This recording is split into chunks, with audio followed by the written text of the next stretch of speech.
MICE tourism is a prominent part of the tourism industry, but most people don't know what it means. So in this video, I am going to change that.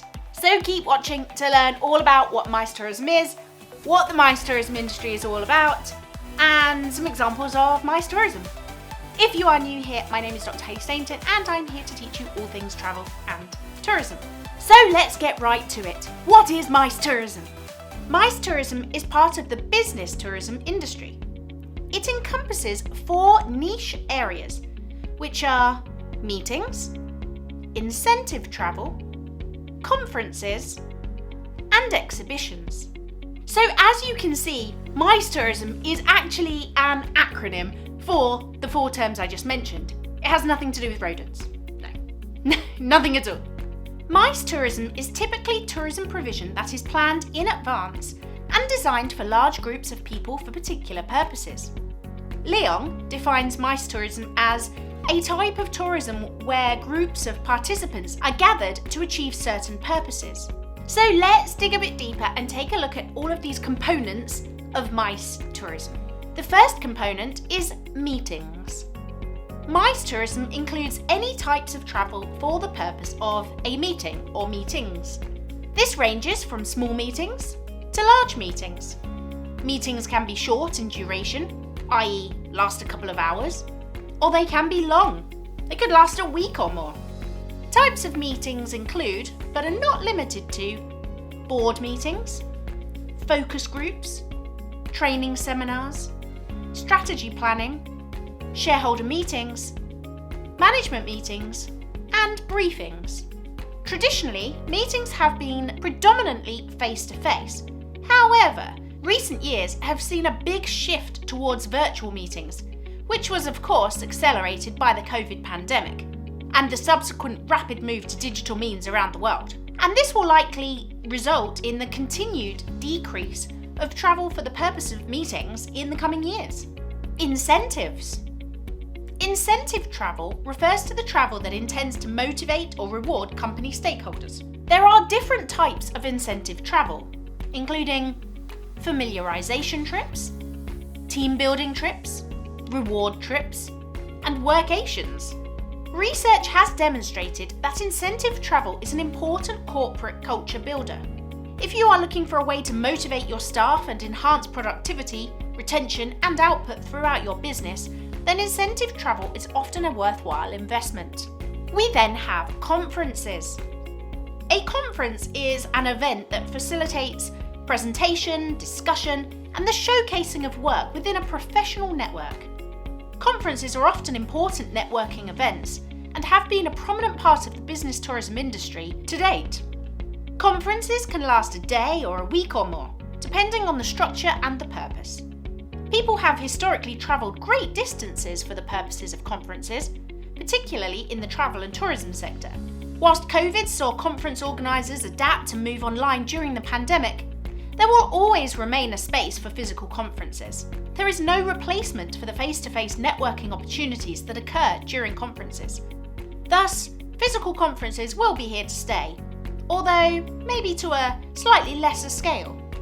Many conferences may move towards a hybrid approach too, where they have some online attendance and some physical attendance. And we then have exhibitions. Exhibitions provide an opportunity for businesses to showcase their products or services. They are often in the form of a trade show. Exhibitions will typically include stalls, breakout rooms, discussion points, presentations, and opportunities for networking. Exhibitions are often large events involving large amounts of people. Whilst you might not have heard of the term MICE tourism, it is actually a really big industry and it has been growing in recent years. This growth has been particularly prominent in Asia, where tourism in countries such as China and India have increased significantly. There have been more conferences organised and more exhibitions in recent years than ever before. This is in part due to a growing population worldwide. It is also because our world has become more interconnected and more globalised, thus requiring more meetings, conferences and other events that require international travel. And the MICE tourism industry is also really important. Here's why. MICE tourism can be beneficial to a destination's economy. It also provides a wealth of opportunities for individual companies or organisations who want to put themselves on the international stage. Other benefits of MICE tourism include facilitating the access to new technology, attracting high-spending visitors, providing high yield and return per capita, enhancing the international economic contact, creating more economic multiplier effects and competitiveness, enhancing off-peak tourism. MICE tourists often stay longer and they spend more money than other types of tourists, making them important tourism stakeholders. MICE tourism can also help to contribute to community building, urban renewal, and growth of the national identity. Furthermore, MICE tourism can encourage development in a destination, particularly in the areas of convention and exhibition centres, improvements of airports and other transport infrastructure, and various urban renewal schemes. And because it's such a big and important part of the tourism industry, there are lots of players that are involved with MICE tourism.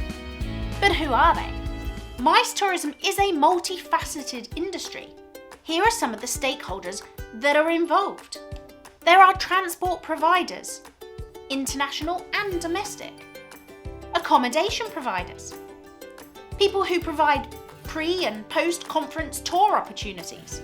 There is the staff that work at specific venues, which could be purpose-built centres or hotels, for example, professional conference and exhibition organisers and catering services, social programme leaders for delegates and participants, and specialised technical support such as audiovisual services. The variety of stakeholders involved in MICE tourism indicates the potentially wide-ranging economic impacts of MICE tourism. It also provides rationale for support from government agencies in many countries.